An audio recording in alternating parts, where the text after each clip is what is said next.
ಎಲ್ರಿಗೂ ನಮಸ್ಕಾರ. ನೀವು ನೋಡ್ತಾ ಇದ್ದೀರಾ ಸುದ್ದಿ ಸಮಯ ನ್ಯೂಸ್ ಚಾನಲ್. ಇದು ಡೆನ್ ನೆಟ್ವರ್ಕ್. ನಾನು ಮಹಾರ್ದ ಡಾಕುಳಿಗಿ. ಮತ್ತೆ ಒಂದಿಷ್ಟು ಹೊಸ ಸುದ್ದಿಗಳನ್ನು ತೆಗೆದುಕೊಂಡು ನಾವು ನಿಮ್ಮ ಮುಂದೆ ಬರ್ತಾ ಇದ್ದೀವಿ. ಈ ದಿನದ ಪ್ರಮುಖ ಹೆಡ್ಲೈನ್ಸ್ಗಳನ್ನು ನೋಡ್ಕೊಂಡು ಬರೋಣ. ಓದಿದ್ದನ್ನೇ ಬರೆಯಬಲ್ಲ ಮತ್ತು ಬರೆದಿದ್ದನ್ನೇ ಓದಬಲ್ಲ ಏಕೈಕ ರಾಷ್ಟ್ರೀಯ ಭಾಷೆ ಕನ್ನಡವಾಗಿದೆ. 70ನೇ ಕನ್ನಡ ರಾಜ್ಯೋತ್ಸವ ಪ್ರಯುಕ್ತ ರಾಷ್ಟ್ರ ಧ್ವಜಾರೋಹಣ ನೆರವೇರಿಸಿ ಮಾತನಾಡಿದ ಜಿಲ್ಲಾ ಉಸ್ತುವಾರಿ ಸಚಿವ ಈಶ್ವರ್ ಖಂಡ್ರೆ, ವಿವಿಧ ಕ್ಷೇತ್ರಗಳಲ್ಲಿ ಸಾಧನೆಗೈದ ಸಾಧಕರಿಗೆ ಜಿಲ್ಲಾಡಳಿತ ವತಿಯಿಂದ ಸನ್ಮಾನ. ನಾರಂಜ ಸಹಕಾರ ಸಕ್ಕರೆ ಕಾರ್ಖಾನೆ ಅಧ್ಯಕ್ಷರಾಗಿ ಸೂರ್ಯಕಾಂತ್ ನಾಗಮಾರಪಳ್ಳಿ ಆಯ್ಕೆ. ಕಾರ್ಖಾನೆ ಸದಸ್ಯರು ಸೇರಿದಂತೆ ಆತ್ಮೀಯರಿಂದ ಗೌರವ ಸನ್ಮಾನ. ಕಾರ್ಖಾನೆ ಆವರಣದಲ್ಲಿ ಕಂಡುಬಂದ ಲವಲವಿಕೆ, ನನಗೆ ನೀಡಿದ ಜವಾಬ್ದಾರಿ ಸಮರ್ಥವಾಗಿ ನಿಭಾಯಿಸುವೆ. ಸೂರ್ಯಕಾಂತ್ ನಾಗಮಾರಪಳ್ಳಿ ಹೇಳಿಕೆ. ಬ್ರಿಮ್ಸ್ ಆಸ್ಪತ್ರೆಯಲ್ಲಿ ಕೆಲಸ ಮಾಡುವ 150 ಜನ ಕರ್ತವ್ಯ ನಿರತ ಕಾರ್ಮಿಕರನ್ನ ಕರ್ತವ್ಯದಿಂದ ಬಿಡುಗಡೆಗೊಳಿಸುವ ಆರೋಪ. ಕೋವಿಡ್ ಸಂದರ್ಭದಿಂದ ಕೆಲಸ ಮಾಡಿದ್ದೇವೆ, ಈಗ ತೆಗೆದುಹಾಕಿದರೆ ನಾವೆಲ್ಲ ಎಲ್ಲಿಗೆ ಹೋಗಬೇಕು? ಕಾರ್ಮಿಕರ ತೀವ್ರ ಆಕ್ರೋಶ. ಬೇಡಿಕೆ ಈಡೇರಿಸುವ ಕುರಿತು ಭರವಸೆ ನೀಡಿದ ಸಚಿವರು. ಕನ್ನಡ ಭಾಷೆಗೆ ಸುಮಾರು 2000 ವರ್ಷಗಳ ಇತಿಹಾಸವಿದೆ. ಭಾಷಾವಾರು ಪ್ರಾಂತ್ಯದ ವಿಭಜನೆಯಾದ ನಂತರ ಹಲವು ಹಳ್ಳಿಗಳನ್ನು ರಾಜ್ಯಕ್ಕೆ ಸೇರ್ಪಡೆಗೊಳಿಸಲಾಯಿತು. ಬರೆದಿದ್ದನ್ನು ಓದಬಲ್ಲ, ಓದಿದ್ದನ್ನು ಬರೆಯಬಲ್ಲ ಪ್ರಪಂಚದ ಏಕೈಕ ಭಾಷೆ ಅಂದರೆ ಅದು ಕನ್ನಡ ಭಾಷೆಯಾಗಿದೆ ಎಂದು ಅರಣ್ಯ, ಜೀವಿಶಾಸ್ತ್ರ, ಪರಿಸರ ಹಾಗೂ ಬೀದರ್ ಜಿಲ್ಲಾ ಉಸ್ತುವಾರಿ ಸಚಿವ ಈಶ್ವರ್ ಖಂಡ್ರೆ ಹೇಳಿದರು.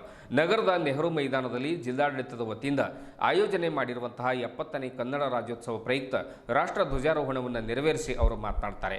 ಅತಿ ಹೆಚ್ಚು ಜ್ಞಾನಪೀಠ ಪ್ರಶಸ್ತಿಯನ್ನು ಪಡೆದುಕೊಂಡ ಏಕೈಕ ಭಾಷೆ ಕನ್ನಡ ಭಾಷೆಯಾಗಿದೆ. ಇದನ್ನು ನಾವೆಲ್ಲರೂ ಕೂಡ ಹೆಮ್ಮೆಯಿಂದ ಹೇಳಬೇಕಾಗಿದೆ. ಕನ್ನಡಕ್ಕಾಗಿ ಹೋರಾಟ ಮಾಡಿದ ಎಲ್ಲ ಸಾಧಕರನ್ನು ಸ್ಮರಿಸುವುದು ನಮ್ಮೆಲ್ಲರ ಆದ್ಯ ಕರ್ತವ್ಯ ಕೂಡ ಆಗಿದೆ. ಮಾನವನ ಎಲ್ಲ ಬಯಕೆಗಳನ್ನು ಪೂರೈಸುವುದು ಭಾಷೆಗಳಿಂದ ಮಾತ್ರ ಸಾಧ್ಯ ಎಂದು ಹೇಳುತ್ತಾರೆ. ಕನ್ನಡಕ್ಕೆ ವಿಶಿಷ್ಟ ಇತಿಹಾಸವಿದೆ ಎಂದು ಸಚಿವ ಈಶ್ವರ್ ಖಂಡ್ರೆ ಅವರು ಹೇಳಿದರು. ವಿವಿಧ ಕ್ಷೇತ್ರಗಳಲ್ಲಿ ಸಾಧನೆಗೈದ ಸಾಧಕರನ್ನ ಇದೇ ವೇಳೆ ಸಚಿವರು ಹಾಗೂ ವೇದಿಕೆ ಮೇಲಿರುವ ಗಣ್ಯರು ಸನ್ಮಾನಿಸಿ ಗೌರವಿಸಿದರು.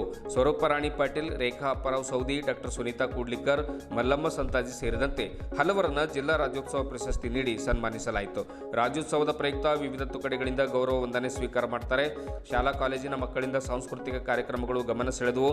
ವೇದಿಕೆ ಮೇಲೆ ಜಿಲ್ಲಾಧಿಕಾರಿ ಶಿಲ್ಪಾ ಶರ್ಮಾ ಅವರು, ಶಾಸಕ ಡಾಕ್ಟರ್ ಶೈಲೇಂದ್ರ ಬೆಲ್ದಾಳೆ, ವಿಧಾನ ಪರಿಷತ್ ಸದಸ್ಯರಾದ ಭೀಮರಾವ್ ಪಾಟೀಲ್ ಹುಮ್ನಾಬಾದ್, ಬೀದರ್ ನಗರಾಭಿವೃದ್ಧಿ ಪ್ರಾಧಿಕಾರದ ಅಧ್ಯಕ್ಷ ಬಸವರಾಜ್ ಜಾಬಶೆಟ್ಟಿ, ನಗರಸಭೆ ಅಧ್ಯಕ್ಷ ಮೊಹಮ್ಮದ್ ಗೌಸೋದ್ದೀನ್, ಜಿಲ್ಲಾ ಪಂಚಾಯತ್ ಮುಖ್ಯ ಕಾರ್ಯನಿರ್ವಹಣಾಧಿಕಾರಿ ಡಾಕ್ಟರ್ ಗಿರೀಶ್ ಬದೋಲೆ, ಎಸ್ಪಿ ಪ್ರದೀಪ್ ಗುಂಟಿಯವರು ಸೇರಿದಂತೆ ಹಲವರು ಉಪಸ್ಥಿತರಿದ್ದರು. ಕರ್ನಾಟಕದಲ್ಲಿ ಉಳಿಬೇಕು ಅಂತ ಹೇಳಿ ಮಹಾಜನ್ ಸಮಿತಿ ಎದುರುಗಡೆ ಲಕ್ಷಾಂತರ ಸಹಿಗಳನ್ನು ಮಾಡಿ ಇದೇ ಕಮಾಲ್ ನಗರ್ನಲ್ಲಿ ರೈಲ್ ರೋಕೋ ಮಾಡಿ ಆಂದೋಲನ ಮಾಡಿ ಡೆಲ್ಲಿವರೆಗೆ ಇವರು ನಿಯೋಗವನ್ನು ತೆಗೆದುಕೊಂಡು ಹೋಗಿ ಈ ಭಾಗ ಕರ್ನಾಟಕ ರಾಜ್ಯದಲ್ಲಿ ಉಳಿಸಲಿಕ್ಕೆ ಅವರೇನು ಶ್ರಮ ಮಾಡಿದ್ದಾರೆ, ಹೋರಾಟ ಮಾಡಿದ್ದಾರೆ, ಅವರಿಗೆಲ್ಲರಿಗೆ ಸ್ಮರಿಸುವಂಥದ್ದು. ಮತ್ತು ಅವರ ಕಾರಣದಿಂದಲೇ ಇವತ್ತು ನಾವೆಲ್ಲ ನಮ್ಮ ಭಾಷೆ, ಈ ನಾಡನ್ನು ಇವತ್ತು ನಾವು ಇದರ ಅಸ್ಮಿತೆಯನ್ನು ಉಳಿಸ್ಕೊಳ್ಳಿಕ್ಕೆ ಸಾಧ್ಯ ಆಗ್ತದೆ. ಆ ಕಾರಣಕ್ಕಾಗಿ ನಾನು ಅವರೆಲ್ಲರಿಗೆ ಈ ವೇದಿಕೆ ಮುಖಾಂತರ ಸಮಸ್ತ ಈ ಭಾಗದ ಜನರ ಮುಖಾಂತರ ಅವರಿಗೆ ನನ್ನ ನಮನಗಳನ್ನು ಸಲ್ಲಿಸ್ತಾ ಇದ್ದೇನೆ. ಆತ್ಮೀಯ ಪ್ರಾಮುಖ್ಯತೆ ಏನಪ್ಪ, ಇದರ ಒಂದು ಅತ್ಯಂತ ಮಹತ್ವಪೂರ್ಣದು ಅಂತ ಹೇಳಿದ್ರೆ, ನಾವು ಏನು ಮಾತನಾಡುವಂತೆ ನಾವು ಬರೀತೀವಿ, ಬರೆದಿರುವುದನ್ನು ಹಾಗೆ ಓದುತ್ತೇವೆ. ಓದಿದ್ದನ್ನೇ ಬರೆಯಬಲ್ಲ ಏಕೈಕ ಶಾಸ್ತ್ರೀಯ ಭಾಷೆ ಯಾವುದಾದ್ರೂ ಇದ್ರೆ ಅದು ಕನ್ನಡ ಭಾಷೆ ಅಂತ ಹೇಳಿ ಬಹಳ ಹೆಮ್ಮೆಯಿಂದ ನಾವೆಲ್ಲ ಹೇಳ್ಬೋದಾಗಿದೆ. ಅದಕ್ಕೆ ಆತ್ಮೀಯ ಬಂಧುಗಳೇ, ಇವತ್ತು ನಾವು ನೋಡಿ ಈ ದೇಶದಲ್ಲಿ ಅತಿ ಹೆಚ್ಚಿನ, ಹಿಂದಿ ನಂತರ ಎಲ್ಲಕ್ಕಿಂತ ಹೆಚ್ಚಿನ ಜ್ಞಾನಪೀಠ ಪ್ರಶಸ್ತಿ ಪಡೆದಂತ ಭಾಷೆ ಯಾವುದಾದ್ರೂ ಇದ್ರೆ ಅದು ಕನ್ನಡ ಭಾಷೆ ಅಂತ ಬಹಳ ನಾವು ಹೆಮ್ಮೆಯಿಂದ ಹೇಳ್ಬೋದು. ನಾರಂಜ ಸಹಕಾರ ಸಕ್ಕರೆ ಕಾರ್ಖಾನೆ ಅಧ್ಯಕ್ಷರಾಗಿ ಜೆಡಿಎಸ್ ಮುಖಂಡ ಸೂರ್ಯಕಾಂತ್ ನಾಗಮಾರಪಳ್ಳಿ ಆಯ್ಕೆಯಾಗಿದ್ದಾರೆ. ಈ ಪ್ರಯುಕ್ತವಾಗಿ ಜನವಾಡ ಸಮೀಪದ ಇಮಾಮಾಬಾದ್ ಗ್ರಾಮದಲ್ಲಿರುವಂತಹ ನಾರಂಜ ಸಹಕಾರ ಸಕ್ಕರೆ ಕಾರ್ಖಾನೆ ಆವರಣದಲ್ಲಿ ಕಾರ್ಖಾನೆಯ ಪದಾಧಿಕಾರಿಗಳು, ಸದಸ್ಯರು ಹಾಗೂ ಅವರ ಒಂದು ಸ್ನೇಹ ಬಳಗದವರು ಸನ್ಮಾನಿಸಿ ಗೌರವಿಸಿದರು. ಮೊದಲಿಗೆ ದಿವಂಗತ ಡಾಕ್ಟರ್ ಗುರುಪಾದಪ್ಪ ನಾಗಮಾರಪಳ್ಳಿಯವರ ಪುತ್ಥಳಿಗೆ ಪುಷ್ಪ ನಮನವನ್ನು ಹಾಗೂ ಪೂಜೆಯನ್ನು ಸಲ್ಲಿಸಿದ ಬಳಿಕ ಆತ್ಮೀಯರಿಂದ ಗೌರವದ ಸನ್ಮಾನವನ್ನು ಸ್ವೀಕಾರ ಮಾಡ್ತಾರೆ. ವಿವಿಧ ಹಳ್ಳಿಗಳಿಂದ ಆಗಮಿಸಿದ ರೈತರು, ಮುಖಂಡರು, ಹಾರ ತುರಾಯಿಗಳ ಹಳ್ಳಿಗಳನ್ನು ಶಾಲು ಮೈಸೂರು ಪೇಟಗಳನ್ನು ತೆಗೆದುಕೊಂಡು ಬಂದು ಸನ್ಮಾನಿಸುತ್ತಿರುವಂಥ ಸನ್ನಿವೇಶ ಕಂಡುಬಂತು. ಜಯಘೋಷಗಳನ್ನು ಕೂಗುತ್ತಾ ವಾದ್ಯಗಳ ಮುಂದೆ ಯುವಕರು ನೃತ್ಯವನ್ನು ಮಾಡ್ತಾ ಇದ್ರು. ಜೆಡಿಎಸ್ ಬಿಜೆಪಿಯ ಹಲವು ದಿವಸಗಳ ಪ್ರಹಸನದ ನಂತರ ಕೊನೆಗೆ ಬಿಜೆಪಿ ಹಿಂದೆ ಸರಿಯಿತು. ಜೆಡಿಎಸ್ ಗೆದ್ದು ಬೀಗಿತ್ತು. ಸೂರ್ಯಕಾಂತ್ ನಾಗಮಾರ್ಪಳ್ಳಿಯವರು ಅಧ್ಯಕ್ಷರಾಗಿ ಆಯ್ಕೆ ಆದರು. ಇವತ್ತು ಅವರಿಗೆ ಎಲ್ಲರೂ ಕೂಡ ಒಂದು ಸನ್ಮಾನಿಸಿ ಗೌರವಿಸಿರುವಂತಹ ಒಂದು ಸನ್ನಿವೇಶ ಅಲ್ಲಿ ಕಂಡುಬಂತು. ಈ ಕುರಿತು ಕಾರ್ಖಾನೆ ಅಧ್ಯಕ್ಷ ಸೂರ್ಯಕಾಂತ್ ನಾಗಮಾರ್ಪಳ್ಳಿಯವರು ಮಾತನಾಡ್ತಾ, ಕಾರ್ಖಾನೆ ಅಧ್ಯಕ್ಷರನ್ನಾಗಿ ನನಗೆ ಆಯ್ಕೆ ಮಾಡಿದ್ದಾರೆ. ಎಲ್ಲ ರೈತರಿಗೂ ಹಾಗೂ ಕಾರ್ಖಾನೆ ಪದಾಧಿಕಾರಿಗಳಿಗೂ ಕೃತಜ್ಞತೆಗಳನ್ನು ಸಲ್ಲಿಸ್ತೇನೆ. ದಿವಂಗತ ಡಾಕ್ಟರ್ ಗುರುಪಾದಪ್ಪ ನಾಗಮಾರ್ಪಳ್ಳಿಯವರ ಒಂದು ಆಶೀರ್ವಾದ, ಸಹೋದರರಾಗಿರ್ತಕ್ಕಂಥ ಉಮಾಕಾಂತ್ ನಾಗಮಾರ್ಪಳ್ಳಿಯವರ ಒಂದು ಸಹಕಾರ ನನ್ನನ್ನು ಗೆಲ್ಲಿಸಿದೆ. ಕಾರ್ಖಾನೆಯ ಅಧ್ಯಕ್ಷರನ್ನಾಗಿ ಆಯ್ಕೆ ಮಾಡಿದ್ದೀರಿ. ನನ್ನ ಮೇಲೆ ದೊಡ್ಡ ಜವಾಬ್ದಾರಿ ಇದೆ. ಕಾರ್ಖಾನೆಯನ್ನು ಯಶಸ್ವಿಯಾಗಿ ಮುನ್ನಡೆಸಿಕೊಂಡು ಹೋಗ್ತೇನೆ ಎನ್ನುವಂಥ ಮಾತನ್ನು ಹೇಳಿದರು. ಜೊತೆಗೆ ನವೆಂಬರ್ 7ರಂದು ಬಾಯ್ಲರ್ ಪೂಜೆ ನೆರವೇರಿಸ್ತಾ ಇದೆ. ಕಬ್ಬು ನುರಿಸುವ ಕಾರ್ಯಕ್ಕೆ ಚಾಲನೆ ಕೂಡ ನೀಡಲಾಗ್ತಾ ಇದೆ. ತಪ್ಪದೇ ಎಲ್ಲರೂ ಆಗಮಿಸಬೇಕೆಂದು ಕರೆ ನೀಡಿದರು. ಇದೇ ವೇಳೆ ಸಹೋದರನ ಗೆಲುವಿಗಾಗಿ ಶ್ರಮಿಸಿದ ಉಮಾಕಾಂತ್ ನಾಗಮಾರ್ಪಳ್ಳಿ ಹಾಗೂ ನೂತನ ಪದಾಧಿಕಾರಿಗಳು ಉಪಸ್ಥಿತರಿದ್ದರು. ಎಲ್ಲರೂ ಕೂಡ ಗೆಲುವಿನ ನಗೆಯನ್ನು ಬೀರಿದ್ರು. ಎಲ್ಲರೂ ಕೂಡ ಒಂದು ರೈತರು, ಕಾರ್ಖಾನೆಯ ಒಂದು ನೂತನ ಪದಾಧಿಕಾರಿಗಳಿಗೆ ಹಾಗೂ ಎಲ್ಲ ಒಂದು ಆತ್ಮೀಯರು ಕೂಡ ಎಲ್ಲ ನೂತನ ಪದಾಧಿಕಾರಿಗಳಿಗೆ ಸನ್ಮಾನಿಸಿ ಗೌರವಿಸಿದರು. ಎಲ್ಲ ಹಿರಿಯರಿಗೆ, ರೈತರಿಗೆ ಅನಂತ ಧನ್ಯವಾದಗಳು. ತಾವು ಕಳೆದ 23 ವರ್ಷದಿಂದ ಸತತವಾಗಿ ಪಣತೊಟ್ಟಿ ಗುರುಪಾದಪ್ಪ ನಾಗಮಾರ್ಪಳ್ಳಿಯವರೇನು 18ನೇ ತಿಂಗಳಲ್ಲೇ ಸಕ್ಕರೆ ಸಹಕಾರ ಕಾರ್ಖಾನೆ ರಚನೆ ಮಾಡಿದರು. ತಂದೆ ಗುರುಪಾದಪ್ಪ ನಾಗಮಾರ್ಪಳ್ಳಿಯವರು, ಅಣ್ಣ ಉಮಾಕಾಂತ್ ನಾಗಮಾರ್ಪಳ್ಳಿಯವರು ಸತತವಾಗಿ 23 ವರ್ಷದಿಂದ ಯಶಸ್ವಿಯಾಗಿ ರೈತರಿಗೆ ಅನುಕೂಲ ಮಾಡಿಕೊಡ್ತಕ್ಕಂಥ ಕೆಲಸ ಮಾಡಿದ್ದಾರೆ. ಅದೇ ನಿಟ್ಟಿನಲ್ಲಿ ಬರ್ತಕ್ಕಂಥ ದಿವಸದಲ್ಲಿ ತಮಗೆ ಒಳ್ಳೆ ರೀತಿಯಲ್ಲಿ ಕೆಲಸ ಮಾಡಿಕೊಂಡು ತಮ್ಮ ಆಶೀರ್ವಾದದೊಂದಿಗೆ, ತಮ್ಮ ಪ್ರೀತಿಯೊಂದಿಗೆ ತಾವೇನು ಮೊನ್ನೆ ಮತ ಹಾಕಿ ಆಶೀರ್ವಾದ ತೋರಿಸಿದ್ರಿ, ಅದಕ್ಕಾಗಿ ನಮ್ಮ ಕೃತಜ್ಞತೆಗಳು. ನಾಗಮಾರ್ಪಳ್ಳಿ ಪ್ಯಾನಲ್ ಕಡೆಯಿಂದ ಎಲ್ಲರ ಕಡೆಯಿಂದ ತಮ್ಮೆಲ್ಲರಿಗೂ ಕೃತಜ್ಞತೆಗಳು, ಧನ್ಯವಾದಗಳು.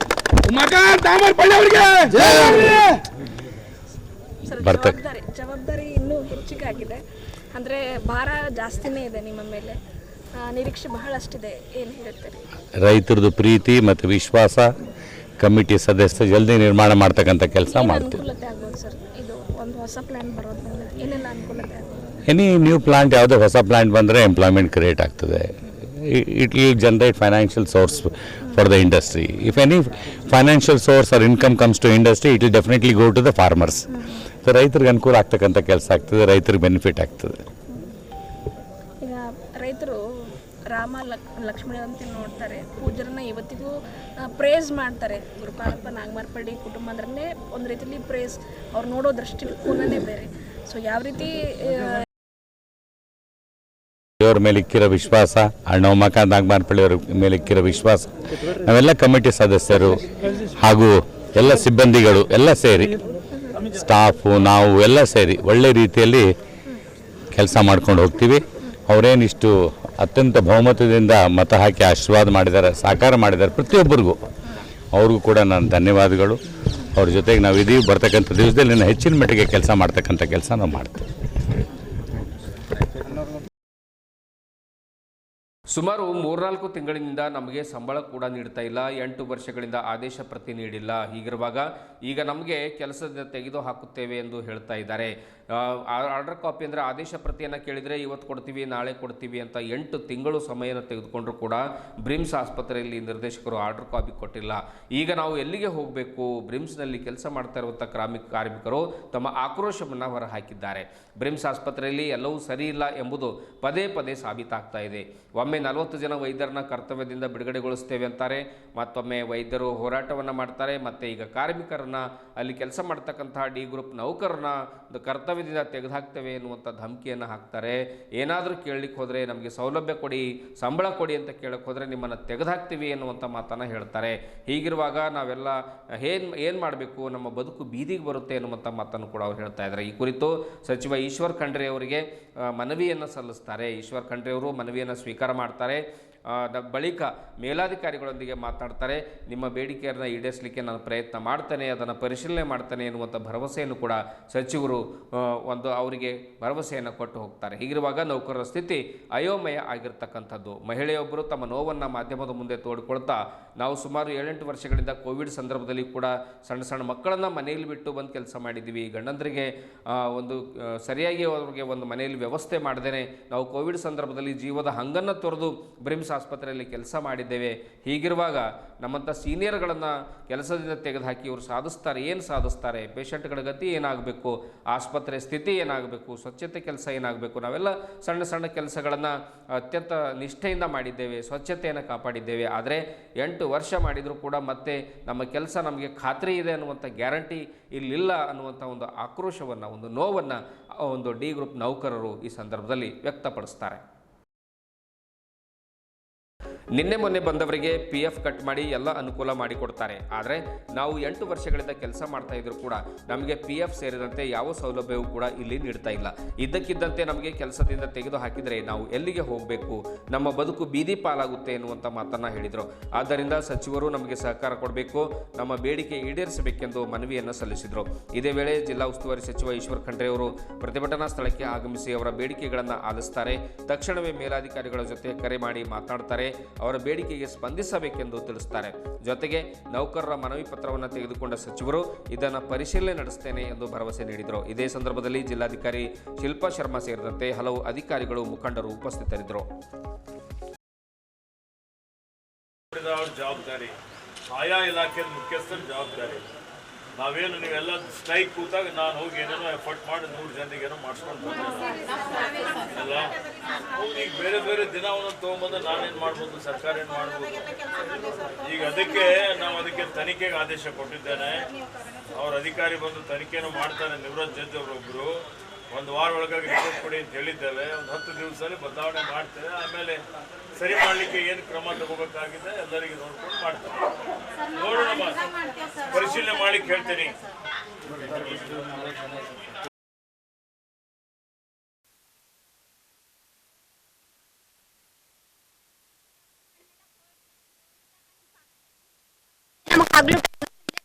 ನಾವೆಲ್ಲ ಹಳ್ಳಿ ಊರ್ನಿಂದ ಬಂದಿದ್ದೆವು. ನಾವು ಅಲ್ಲಿ ಬಂದ್ಮೇಲೆ ನಮ್ಮ ಮಕ್ಕಳಿಗೆ ನಾವು ನಮ್ಮ ಮನ್ಯಾಗ ನಮ್ಗೆ ಯಾರಿಗೆ ತೊಗೊಂಡಿಲ್ರಿ ಕಡೆಗೆ ನಾವು ಹಾಗೆ ಡ್ಯೂಟಿ ಮಾಡಿ ಊರ್ನಿಂದ ಬಂದು ಹಾಗೆ ಕೆಲಸ ಮಾಡಿದೆವು. ಅಷ್ಟು ಆದ್ರೂ ಇನ್ನೂ ಗೊತ್ತಿ ನಮ್ಗೆ ಆರ್ಡರ್ ಕಾಪಿ ಕೊಡ್ತೆ ಅಂತ ಹೇಳಿ ಇನ್ನೂ 8 ವರ್ಷ ಆಯ್ತು ನಮ್ಗೆ ಒಟ್ಟು ಕೊಡ್ಲಕ್ಕೆ ತಯಾರಿಲ್ಲ. ಏನ್ರ ಕೇಳಕ್ ಹೋದೇವ್ ತೆಗ್ದಾಕ್ತೇವ ಅಂತ. ಈಗ ನಿನ್ನ ಮನ ಬಂದಿನವ್ರಿಗೆ PF ಕಟ್ ಮಾಡ್ತಾರ, ನಮಗ್ PF ಇಲ್ಲ. ಯಾರು ಬಿ ಬಂದವ್ರ ಅಂದ್ರೆ ತೆಗ್ದು ಹಾಕ್ತೇವೆ ಡ್ಯೂಟಿ ಅಂತಾರ. ಈ 150 ಮಂದಿ ಲಿಸ್ಟ್ ಆಗ್ಯದ, ನಮಗ್ ತೆಗಿತೆ ಅಂತ ಕುಂತಾರ. ನಾವ್ ಎತ್ ಹೋಗ್ಬೇಕು, ಈ ಕೋವಿಡ್ ದ ಮಾಡಿನವ್ರು ಇದ್ದೇವೆ. ನಿನ್ನ ಮನ 2018 ಜಾಯ್ನ್ ಆಗಿದೆ ಡ್ಯೂಟಿಗೆ. ನಾವು 9 ರನ್ನಿಂಗ್ ನಡೆದದ್ರಿ.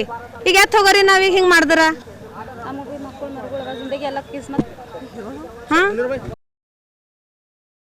मैं ओल्ड सिटी में रहता हूँ। ब्रिम्स हॉस्पिटल में हम 5 साल 6 साल 8 साल से लोग पूरे काम कर रहे हैं। मैं PM रूम में काम करता हूँ, मेरे दोस्त हैं साथ में जो काम करते हैं।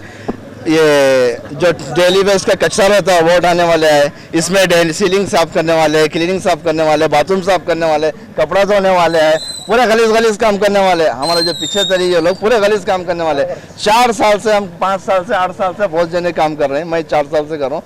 1 महीने का पगार डालते हैं, 3 महीने गैप करते हैं, फिर 1 महीने का पगार डालते हैं, फिर 4 महीने में करते हैं। अब 4 महीने का गैप होगा। अब पगार डालने में तो आज डालते हैं, कल डालते हैं, दशहरा गया, दीपावली गया, रमजान गया, बकरीद गया, पूरा फेस्टिवल गए, बाबा साहब अम्बेडकर का जयंती भी गया, पूरा चले जा रहा है, लेकिन पगार नहीं डाल रहा है। पगार वाला तो खाली आश्वासन दे रहे हैं, आज डालेंगे, कल डालेंगे, परसों डालेंगे। अब इनके छोटे बच्चे हैं, लेडीज के घर के किराया है, हस्बैंड नहीं है, किसी के हस्बैंड नहीं है, उन्हें कमाना क्या, खाना क्या। टेम्पो सैलरी कितनी है? 436 रुपये डेली के डेली वेजेस की सैलरी है। ऑर्डर कापी दिए बोले तो ऑर्डर कापी खाली देते बोल रहे, कब देते हैं? 4 साल हो गया, 8 साल हो गया, 6 साल हो गया, पूरे जने वैसे ही काम कर रहे हैं। बाथरूम धोने वाले, कोविड में बाथरूम क्लीनने वाले कौन थे? ये थे। कोविड में बेडशीट को साफ करने वाले, ले जाने वाले कौन थे? ये थे। कोविड में पेशेंट को शिफ्ट करने वाले कौन थे? कोविड में बॉडी को, कोरोना बॉडी जब मर जाता था उसको पैक करने वाले कौन थे? मैं था, मेरे साथ मेरा दोस्त थे, पूरी बिदर जनता को मालूम है। अब PM रूम में काम करें, PM में कई लीडर फोन करते हैं, अच्छा करके दो, जल्दी करके दो। सैलरी के लिए कोई लीडर नहीं आता सामने। जब हमारा प्रॉब्लम रहता ऑर्डर कॉपी के लिए कोई लीडर सामने नहीं आता।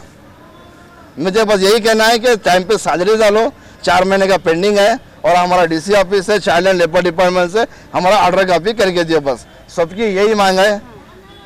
अभी जो लीडर साहब है क्या आश्वासन दिया आपको? अभी हम पहले भालकी गए थे सागर साहब के पास, ईश्वर साहब के पास भी 2 बार गए थे, मिलना नहीं हुआ, सागर साहब से मिलना हुआ, उनको हम लेटर दिए थे। ये पूरे लोग गए थे अपने खर्चे के ऊपर, काम बंद करके, कोई रात में कोई दोपहर में ड्यूटी था, हम गए थे, जाके लेटर दे के उनको 1 महीना 1.5 महीना ऐसा टाइम दिए, करके देता हूँ बोल के 6-7 महीने हो रहा टाइम हो रहा ना। हाँ, जब जाके आए दे करता हूँ बोले, अभी तक कुछ काम नहीं हुआ हमारा। डेली बेस का है क्या? पूरे डेली वेजेस के है, आउटसोर्स बोलते हैं इसको। सैलरी दिए बोले तो क्या बोल रहे हो? सैलरी दिए वो तो बजट नहीं है, गवर्नमेंट के पास बजट नहीं है। अभी कोई FA बोल के आए, उनके पास इंक्वायरी चल रहा है, वो चल रहा है, वो चल रहा है, वो चेक कर रहे, पेपर चेक कर रहे हैं। अभी हमारा जो ऑर्डर कापी है।